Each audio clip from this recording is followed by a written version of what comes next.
So ಅಂದ್ರೆ ನಿಧಿ ಅಂದ್ರೆ ಚಿನ್ನ ಬೆಳ್ಳಿ ಇಷ್ಟೇ ಅಷ್ಟೇ ಇರಬೇಕು ಅಲ್ಲ, ಅಂತಿಲ್ಲ. ಅಷ್ಟೇ ಅಲ್ಲ.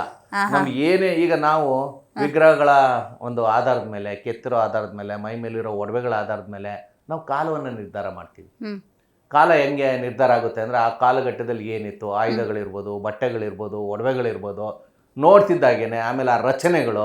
ಈಗ ಹೊಯ್ಸಳರ ಕಾಲದ ಶಿಲ್ಪಕಲೆನೇ ಬೇರೆ, ವಿಜಯನಗರ ಕಾಲದ್ದೇ ಬೇರೆ, ಹಾಗೆ ಹಿಂದಕ್ಕೆ ಹೋದ್ರೆ ಚಾಲುಕ್ಯರದೇ ಬೇರೆ, ಗಂಗರದೇ ಬೇರೆ. ಆ ನೋಡ್ತಿದ್ದಾಗೆ ನಮಗೆ ಗೊತ್ತಾಗುತ್ತೆ. ಅಂದ್ರೆ ಅಲ್ಲಿ ನಮ್ಗೆ ಏನ್ ಗೊತ್ತಾಗುತ್ತೆ, ನಮ್ಮ ಇತಿಹಾಸ ಎಷ್ಟು ದೊಡ್ಡದು, ನಾವು ಯಾವ ರೀತಿ ಬದುಕಿದ್ವಿ, ಯಾವ ರೀತಿ ಬಾಳದ್ವಿ, ಇದೆಲ್ಲವೂ ಕೂಡ ಇದ್ರಲ್ಲಿ ಸಿಗುತ್ತೆ. ಹೀಗಾಗಿ ನಿಧಿ ಅಂತ ಹೇಳಿದ್ರೆ ಎಲ್ಲರೂ ತಿಳ್ಕೊಂಡಿರೋದು ಚಿನ್ನ ಬೆಳ್ಳಿ ಅನ್ನೋದು ಅಷ್ಟೇ ಅಲ್ಲ, ಈ ನಾಣ್ಯಗಳೆಲ್ಲ ಇರಬಹುದು, ನಾಣ್ಯಗಳಲ್ಲಿ ಇರ್ಬೋದು, ಅಥವಾ ಬೇರೆ ಬೇರೆ ವಸ್ತುಗಳಿರ್ಬೋದು, ವಿಗ್ರಹ ಇರ್ಬೋದು. ಅವತ್ತಿನ ಕಾಲದಲ್ಲಿ ಬಳಕೆ ಮಾಡ್ತಿದ್ದಂತಹ ವಸ್ತುಗಳನ್ನು ಇಟ್ಟಿರಬಹುದಾ? ಎಸ್, ಈಗ ಹರಪ್ಪ ಮಹೇಂಜೋದಾರೋದಲ್ಲಿ ಸಿಕ್ಕಿದೆ, ಕೆಲವು ವಿಗ್ರಹಗಳು ಸಿಕ್ಕಿದೆ, ಕೆಲವು ಪಾತ್ರೆಗಳು ಸಿಕ್ಕಿದೆ, ಕೆಲವು ಅಕ್ಷರಗಳು ಸಿಕ್ಕಿದೆ. ಈಗ ಅದರ ಆಧಾರದ ಮೇಲೆ ನಮ್ಮ ಸಿಂಧೂ ನಾಗರಿಕತೆ ಯಾವಾಗಿತ್ತು, ಸುಮಾರು 3000 ವರ್ಷಗಳ ಇತಿಹಾಸ ನಮಗಿದೆ ಅನ್ನೋದನ್ನ ಅದರಿಂದ ತೋರಿಸ್ಬೋದು. ಹಾಗೇನೇ ಬಹುಶಃ 60ನೇ ದಶಕದಲ್ಲಿ ಅನ್ಸುತ್ತೆ, ನಮ್ಮ ಬೆಂಗಳೂರಿನ HL ಏರ್ಪೋರ್ಟ್ ಕಟ್ಟುವಾಗ ಅಲ್ಲಿ ಭೂಮಿಯನ್ನು ಅಗಿಯುವಾಗ ಒಂದು ನಟರಾಜನ ವಿಗ್ರಹ ಸಿಕ್ತು. ಅದು ಚೋಳರ ಕಾಲಘಟ್ಟಕ್ಕೆ ಸಂಬಂಧಪಟ್ಟಿದ್ದು. ಅಂದ್ರೆ ಚೋಳರ ಕಾಲಘಟ್ಟದಲ್ಲಿ ನಟರಾಜನ ವಿಗ್ರಹ ಇತ್ತು ಅಂದ್ರೆ ಆ ಕಾಲದಲ್ಲಿ ನಮ್ಮ ಸಂಸ್ಕೃತಿ ಹೇಗಿತ್ತು, ಸಿಂಧೂ ನಾಗರಿಕತೆಯಲ್ಲಿ ಇವೆಲ್ಲವೂ ನಡೆದಿದೆ ಅಂದ್ರೆ ಅಲ್ಲಿ ನಾಗರಿಕತೆ ಹೇಗಿತ್ತು, ಇದೆಲ್ಲವೂ ಕೂಡ ನಮಗೆ ಈ ನಿಧಿಗಳ ಮೂಲಕ ಗೊತ್ತಾಗುತ್ತೆ. ಹಾಗೇನೆ ಈ ಒಡವೆಗಳ ಮೂಲಕನೂ ಕೂಡ, ಈಗ ಚಿನ್ನ ಸಿಕ್ತು, ಇದೆಲ್ಲ ಸಿಕ್ತು ಅಂದ್ರೆ ಚಿನ್ನದ ನಾಣ್ಯಗಳಿರ್ಬೋದು, ವಿಗ್ರಹ ಇರ್ಬೋದು, ಅಥವಾ ಆಭರಣಗಳಿರ್ಬೋದು, ಅವುಗಳ ಆಧಾರದ ಮೇಲೂ ನಮ್ಮ ಇತಿಹಾಸವನ್ನ, ನಮ್ಮ ಸಂಸ್ಕೃತಿಯನ್ನ, ನಮ್ಮ ಪರಂಪರೆಯನ್ನ ನಾವು ನಿರ್ಧಾರ ಮಾಡ್ಬೋದು. ಈಗ ನಮ್ಮಲ್ಲಿ ಏನಾಗುತ್ತೆ, ಕೆಲವು ಅಕ್ಷರಗಳಿರ್ತವೆ. ಗಂಗರ ನಾಣ್ಯಗಳಲ್ಲಿ, ಗಂಗರ ಲಾಂಛನದಲ್ಲಿ ನಮಗೆ ಕೆಲವು ಅಕ್ಷರಗಳು ಕಾಣುತ್ತೆ. ಅಂದ್ರೆ ಗಂಗರು ಇದ್ದಿದ್ದು ಯಾವಾಗ, 1300 ವರ್ಷಗಳ ಹಿಂದೆ.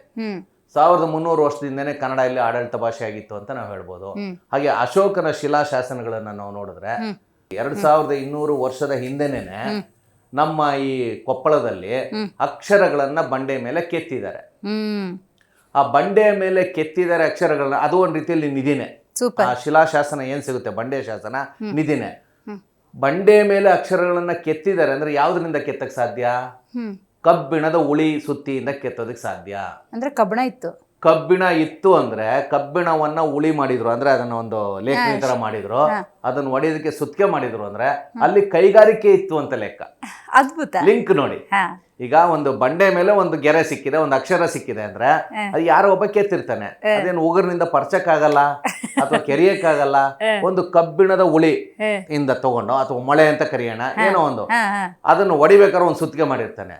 ಆ ಉಳಿ ಮತ್ತು ಸುತ್ತಿಗೆ ಮಾಡ್ಬೇಕಾದ್ರೆ ಕಬ್ಬಿಣದ ಅದರನ್ನ ತೆಗ್ದಿದ್ರು, ಆ ಕಬ್ಬಿಣದ ಅದನ್ನ ಕಾಯಿಸಿದ್ರು, ಅದನ್ನ ರಸದ ತರ ಮಾಡಿದ್ರು, ಅದನ್ನ ಬಟ್ಟಿ ಇಳಿಸಿದ್ರು, ಮೌಲ್ಡ್ ಮಾಡಿದ್ರು, ಆಮೇಲೆ ಅದರಿಂದ ಹೊಡೆದ್ರು ಅಂದ್ರೆ ಆಗ್ಲೇ ನಮ್ಮಲ್ಲಿ ಕೊಪ್ಪಳದ ಸುತ್ತಮುತ್ತಲು ಕೈಗಾರಿಕಾ ಕ್ರಾಂತಿ ನಡೀತಾ ಇತ್ತು.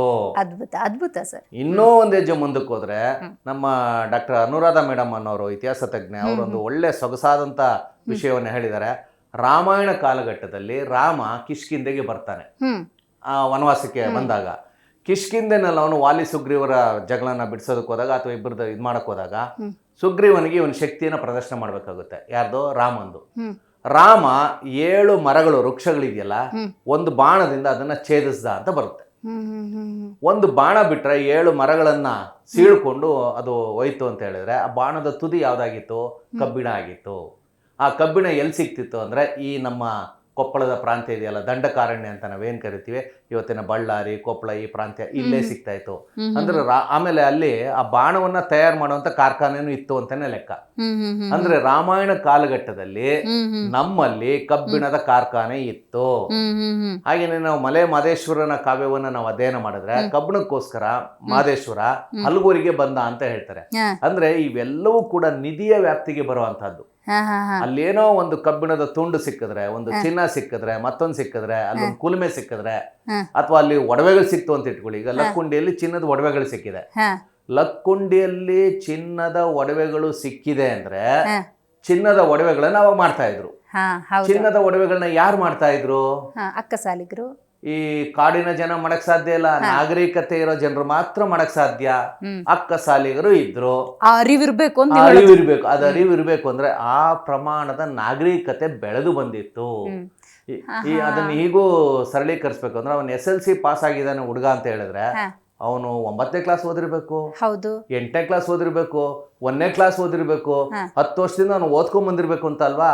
ಹಾಗೇನೇನೆ ಚಿನ್ನ ಬೆಳ್ಳಿ ಇಲ್ಲಿ ಸಿಕ್ಕಿದೆ ಅಂದ್ರೆ ಚಿನ್ನ ಬೆಳ್ಳಿ ಅಲ್ಲಿ ತಯಾರಾಗಿದೆ.